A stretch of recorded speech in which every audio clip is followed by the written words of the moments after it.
யாருமே வந்து பெருசாக சுக்கரனை கான்சன்ட்ரேட் பண்ணுறதில்ல. ஆனால் வாழ்க்கையில் பல பல அற்புதங்களை அந்த மாதகிரகங்களாக ட்ராவல் பண்ணிக்கிட்டு பெரிய பெரிய மாற்றங்களை செய்து கொண்டிருப்பது சுக்கரன் தான்.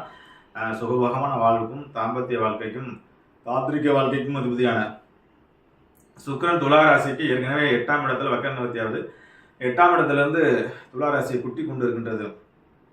குரு அஷ்டமத்து குருவாக இருந்து கொஞ்சம் குட்டு வைத்து கொண்டு இருக்கின்றது. வீட்டில் களவு போதல் மற்றும் வந்து பார்த்தீங்கன்னா போலீஸ் ஏறிடுதல், வம்பு வழக்குகள், மற்றபடி சில டென்ஷன்கள், சாதாரண முடிகிற விஷயங்கள்லாம் சாதாரண அலைச்சல்கள் அப்படிங்கிற மாதிரி சூழ்நிலைகள் இருந்தாலும் இந்த சுக்கிர பயிற்சி உங்களை வந்து 12ஆம் இடத்தை பார்க்குது. சுக்கிரன் பார்வை வந்து 12ஆம் இடத்தை பார்ப்பதனால் கணவன் மனைவிக்குள்ள அந்யோன்யம், தூரதேச பயணம், சுப விரயங்கள், வீடு வண்டி வாகனங்கள் மாற்றங்கள் இப்படி போன்ற விரயங்களை ஏற்படுத்தும். இந்த குருவுடைய அந்த வக்கர நிவர்த்தி கடைசி நேரத்தில் அந்த குருனால ஏற்படக்கூடிய சில சிக்கல்களை சுக்கிரன் தேவகுருனால ஏற்படக்கூடிய சில சிக்கல்களை உங்களுக்கு ஆபத்து உதவும் மாதிரி உங்களுடைய ராசியாதிபதி உச்சமாய் உங்களை காப்பாற்றப் போகின்றார் நண்பர்களே. அதை துளாராசி நண்பர்களாம் அடுத்த ஒரு 6 மாதத்துக்கு தெம்பாருங்க. சுக்கிரன் உங்களை ஒரு ஏற்றத்தையும் மாற்றத்தையும் ஏற்படுத்தி குருவுடைய பாதிப்பிலிருந்து ஆபத்து உதவும் தங்க கவசம், ஒரு போர் வீரனுக்கு ஒரு கவசம் மாதிரி காப்பது ஒன்று குருவனுடைய பார்வை 12ஆம் இடத்திலிருந்து 6ஆம் இடத்துல போய் உச்சமாக இருந்தாலும் ரோகருத்ரஸ்தானம் அப்படிங்கிற மாதிரி இருந்தாலும் உங்களுக்கு ராசியாதிபதி என்று சொல்லக்கூடிய வகையில் சுக்கிரன் உங்களுக்கு நன்மையை செய்வார்.